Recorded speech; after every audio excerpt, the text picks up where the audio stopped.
Lo masih ingat boneka yang tiba-tiba muncul di bagasi mobilnya Yoga? Yang bentuknya sama persis kayak boneka yang ada di villa? Masih. Dan jujur itu bagian paling bikin gue merinding, bro. Karena boneka itu kayak titipan. Kayak si anak kecil itu nggak pengen ditinggal sendirian. Benar. Nah, setelah nemu boneka itu, Yoga sempat nanya ke Lala, "Lo yakin kita nggak harus balik lagi ke sana?" Lala diam sebentar terus jawab, "Kita nggak perlu balik. Kati dia masih nunggu ibunya." Sejak itu, Lala mulai sering mimpiin anak kecil itu lagi. Tapi kali ini, si anak gak cuma duduk sambil peluk boneka.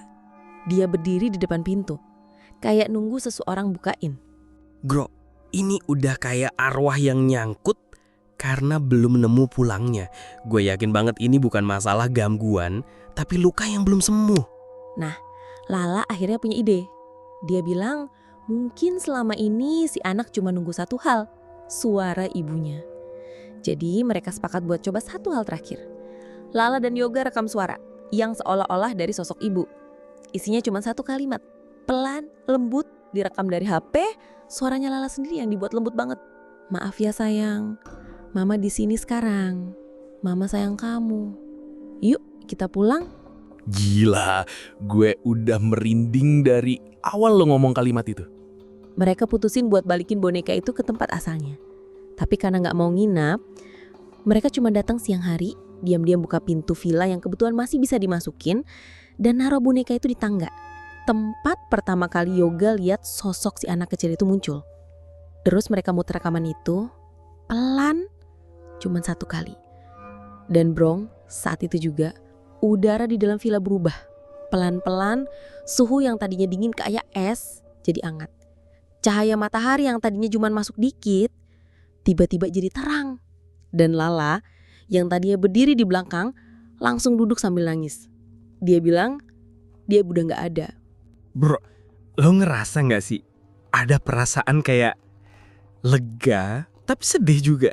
Karena seolah-olah anak kecil itu akhirnya bisa pulang, tapi dia nunggu selama itu 20 tahun cuma buat denger suara ibunya bilang kalau dia disayang.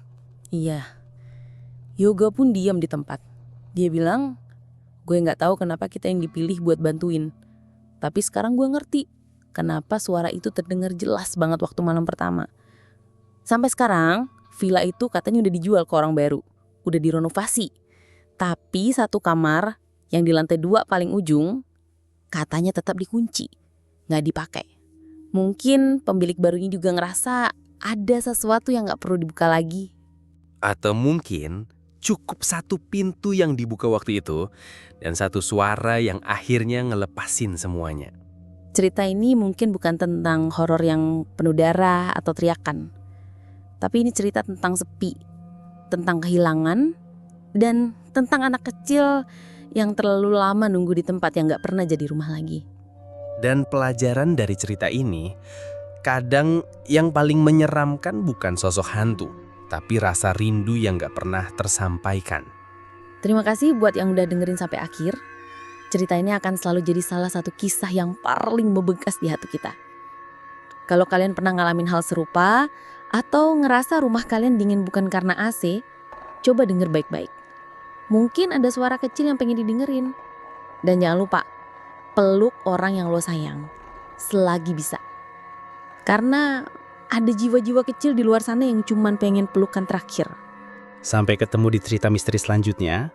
Jangan lupa subscribe channel ini, dan kalau kalian punya kisah nyata kayak gini, kirim ke kami. Siapa tahu kisah kalian bisa bantu jiwa lain yang tersesat. Terima kasih udah nemenin malam kalian. Tapi ingat, jangan buka pintu. Kalau yang ngetuk, cuman bilang, "Mak, tolong, sampai jumpa." Dan tetap waspada.